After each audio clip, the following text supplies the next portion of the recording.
घर बनाते समय जब कॉलम कास्टिंग करने की बारी आती है तो कुछ लोग तो क्या करते हैं, कॉलम कास्टिंग पहले ही करवा लेते हैं और फिर बाद में ब्रिक वर्क करवाते हैं। वहीं पर कुछ लोग पहले ब्रिक वर्क करते हैं और उसके साथ ही कॉलम कास्टिंग करते हैं। जैसे ब्रिक वर्क का 4 या 5 फुट तक अगर हो गया है तो उतने तक कॉलम कास्टिंग कर लेते हैं और फिर उसके बाद ब्रिक वर्क करते हैं, फिर बाद में कॉलम कास्टिंग करते हैं। वही दूसरी तरफ जैसा कि मैंने आपको बताया, पहले ही कॉलम कास्टिंग कर लेते हैं। जैसा कि इस साइड पे हो रखा है, पहले ही कॉलम कास्टिंग हो गया है, अब इसके बाद ब्रिक वर्क हो रहा है।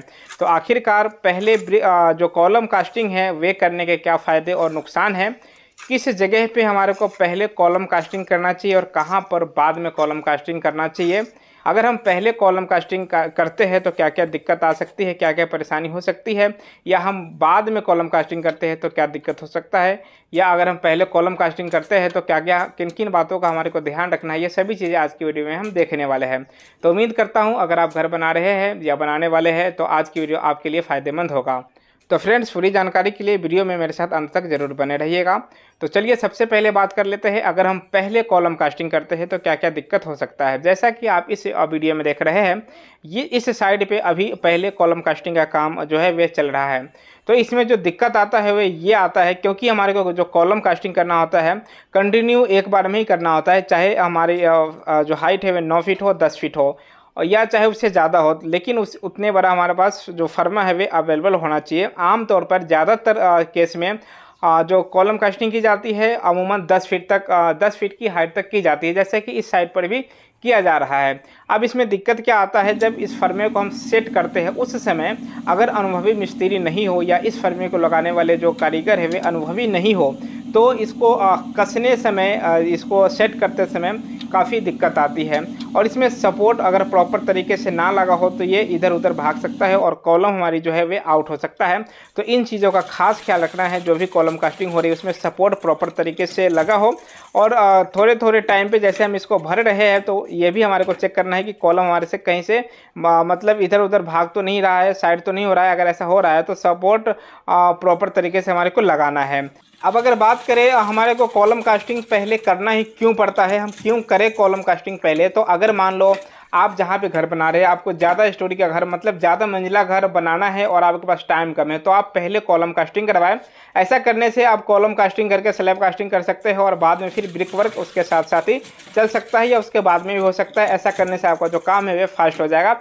अगर हम पहले कॉलम कास्टिंग करते हैं तो हमारे को ये ध्यान रखना है, जब कॉलम की डिसटरिंग हो, मतलब जो फर्मे लग रहे हैं इसको जब हम हटाएं तो इसमें चिपिंग सबसे पहले करना है। कुछ लोग क्या करते हैं, जिसको पता नहीं होता वे ये सोचते हैं कि जो भी कॉलम है वो बिल्कुल फिनिशिंग एकदम चमचमाता हुआ निकले। ऐसा नहीं करना है, क्योंकि जब उसमें अगर आप चिपिंग नहीं करेंगे, जो टकाई होता है वे नहीं करेंगे, तो जब प्लास्टर करेंगे तो इसमें जो मोटार रहेगा उसकी बॉन्डिंग सही तरीके से नहीं होगा और कुछ समय बाद उस प्लास्टर में क्रैक्स आने लग जाएंगे जहाँ पे कॉलम रहेगा। तो सबसे पहले चिपिंग करना है, मतलब जो टकाई होता है आम भाषा में बोला जाता है वे करना है। और इसके क्यूरिंग का प्रॉपर तरीके से ख्याल रखना है। 7 से 10 दिनों तक इसमें जो जूट के जो थैले आते हैं या कट्टे आते हैं उसको लगाकर और इसको इस प्रकार से इस पर पानी डालना है कि प्रॉपर तरीके से पानी पूरे कॉलम के ऊपर आए। तो इन बातों को हमारे को ध्यान रखना है। अब अगर बात करें, मान लो हमारे को बाद में कॉलम कास्टिंग करना है तो हम किन किन सिचुएशन में कर सकते हैं। मानो हमारे को 1 या 2 स्टोरी का घर बनाना है तो हम हमारे ब्रिक वर्क के साथ ही हम कॉलम कास्टिंग कर सकते हैं, कोई भी दिक्कत नहीं होता है।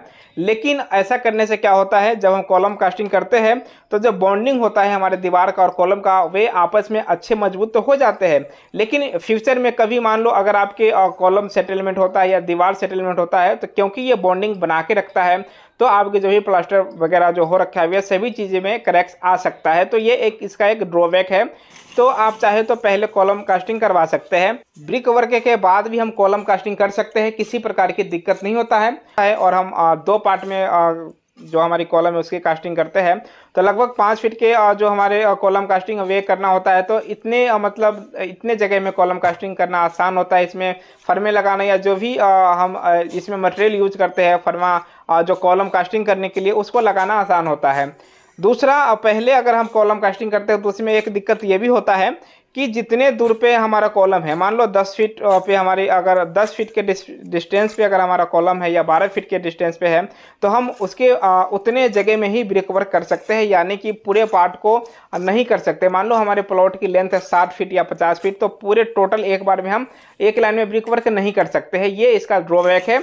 यहीं पे अगर हम बाद में कॉलम कास्टिंग करते हैं तो हम एक लेयर में ही ब्रिक वर्क कर सकते हैं, और जिसमें कि हमारे लेबर जो है वे बच सकता है और टाइम भी बच सकता है।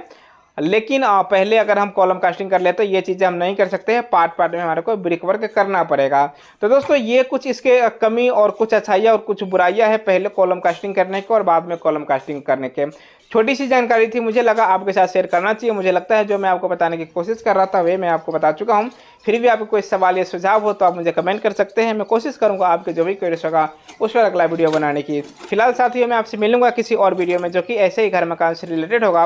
वीडियो में मेरे साथ यहाँ तक बने रहने के लिए आपको दिल से धन्यवाद।